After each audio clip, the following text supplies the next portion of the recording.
Hello everyone, আসসালামু আলাইকুম। সবাইকে নিউ ইয়র্ক থেকে শুভেচ্ছা, সালাম। নিউ ইয়র্কে এখন স্প্রিং চলে। এটা আমার নেইবারহুড, কারণ দীর্ঘ 6 মাস পরে ফুল ফুটেছে গাছে।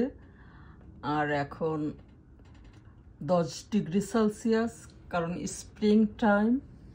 সবাই জ্যাকেট পরা থাকে, জ্যাকেট না, জাস্ট লাইট সোয়েটার। 10 ডিগ্রিতে আমাদের জ্যাকেট পরতে হয় না অ্যাকচুয়ালি, কারণ আমরা ঠান্ডায় ইউজ টু হয়ে গেছি। আর না, অনেকে পরেও না, কারণ 10 ডিগ্রি তেমন কিছু না আমেরিকানদের জন্য। আমার নেইবারহুডের পরিবেশটা অনেক সুন্দর। অলরেডি গাছে 6 মান্থ পরে ফ্লাওয়ার ফুটে গেছে, ওই যে এক ধরনের চেরি ব্লসম হয়েছে। এখন থেকে সবাই এই 10-11 ডিগ্রিতে গার্ডেন করা শুরু করেছে। আর আমিও কি গার্ডেন করব।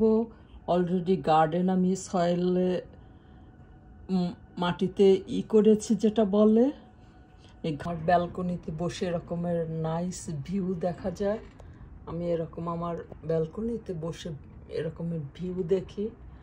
আর আমি এখন কি লাগাবো তাই চিন্তা করতেছি। গত বছর আমি সিডস রেখেছি, এই যে আমার গাঁদা ফুলের সিডস, এই যে বিভিন্ন রকমের ইয়েলো, অরেঞ্জ কালারের অনেক গাঁদা ফুল হয়েছে। তাই আমি আজকে লাগিয়ে দেবো, তাই আমি একটু শেয়ার করতেছি।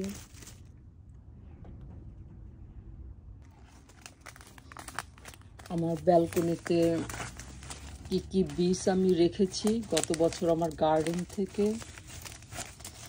এগুলো আমি কিনে এনেছি। এবার আজকে লাগাবো লাল শাক। এগুলো বাংলাদেশ থেকে আসে, এখানে বাংলা গ্রোসারি আছে। বাংলাদেশিরাই এই গ্রোসারিগুলো, মানে একটা দোকানের মধ্যে সব কিছু থাকে, মাছ মাংস থেকে শুরু করে ভেজিটেবলস থেকে শুরু করে যত খাবার প্রোডাক্ট সব থাকে আমেরিকান একটা দোকানে। এই যে আমি লাল শাক কিনেছি $2.5 প্যাকেট করে, লাউয়ের বিচি কিনেছি আমি $2.5 প্যাকেট করে। এক প্যাকেটের মধ্যে 12টা আছে, যেহেতু আমি পানি দিয়ে ভিজিয়েছি 12টা অলরেডি। আজকে আমি সিডস করব। আল্লাহ, এগুলো $2.5 করে। এই যে আমি গত বছরের টমেটো বিটস এভাবে আটি আমি এভাবে শুকিয়েছি টিস্যু প্যাকেটে করে, জিপলগের মধ্যে ঢুকিয়ে। তারপর বিভিন্ন ধরনের আমার এটার মধ্যে এই যে চাল কুমড়ার বীজ এভাবে শুকিয়ে রেখেছি। আমার গত বছর চাল কুমড়ো হয়েছিল, ও আটি লেগে গেছে। এই যে চাল কুমড়ার বিচি, টমেটোর বিচি, বেগুনের বিচি, তারপরে যে ফুলের বিচি, অনেক ধরনের ফুল আমার এখানে। তারপরে যে কাঁচামরিচ, তারপর আমার বোম্বাই মরিচ হয়েছিল অনেক, এগুলো ফলন বেশি হয়। এই যে আজকে আমি লাগিয়ে দেব। আমাদের এখানে এখন 11 ডিগ্রি সেলসিয়াস শীত। এই শীতটা সামান্য সোয়েটার গায়ে দিলেই হয়। এই শীতটায় সবাই প্লান্ট লাগায়, চারা, ফুল, তারপর আটি। 1 মাস এই শীতটা যেতে যেতে গ্রো হয়ে যায়। অনেক ধরনের ফুলের বিচি আমার এখানেও আছে, অনেক ধরনের আটি মিক্সড করা আমি শুকিয়েছি। করলার বিচি আছে এখানে, এই যে সিমের আটি আছে।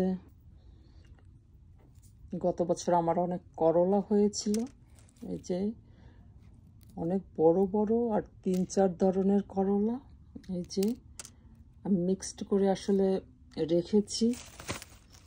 এই মরিচগুলো অনেক বড় হয়, ঝালও আছে, আর একটা গাছে প্রায় 100-র মতো মরিচ হয়। এই জাতটা অনেক ভালো। আর সিম, ফুল সব মিক্সড করা আজকে আমি সব লাগিয়ে দিব। আপনাদের সঙ্গে আমি শেয়ার করব আমি কীভাবে আমার গার্ডেন করি। এই এপ্রিল থেকে আমরা গার্ডেন শুরু করি এই নিউ ইয়র্ক শহরে, কারণ 6 মাস থাকে শীত। সেই শীতটা এখন চলে গেছে, গাছে গাছে ফুল হয়েছে। এই টাইমটা আমরা বেস্ট টাইম মনে করি, এপ্রিল মাস। আর মে মাসে গাছ একটু একটু বড় হয়, আর জুন মাস থেকে আমরা সব কিছু পেয়ে থাকি, সব শাক সবজি। জুলাইতে আমরা পেয়ে থাকি লাউ, তারপর বিভিন্ন ধরনের টমেটো। আগস্টে আমরা পেয়ে থাকি কুমড়া। এভাবে আগস্টের শেষ দিকে আমরা আবার সব ফল মূল ভেজিটেবলস এভাবে সিডস পাকাই। সেপ্টেম্বরে এগুলো পিক করি। আর অক্টোবরে শীত চলে আসে, অক্টোবর থেকে গাছের পাতা পড়ে যায়। তাই আমাদের এখানে আর অক্টোবরের পর কোনো গাছপালা হয় না, ঝরে যায়, মরে যায়। তারপর নভেম্বরে -ডিগ্রি শুরু হয়ে যায়, এক নাগারে 6 মাস। এভাবে আমাদের আমেরিকার নিউ ইয়র্ক শহরের ঋতুর পরিবর্তন হয়, এক নাগারে 6 মাস শীত থাকে। তাই আমরা এক্সাইটেড থাকি, সবাই গাছপালা লাগাই, গ্রো করি। আল্লাহ হাফেজ।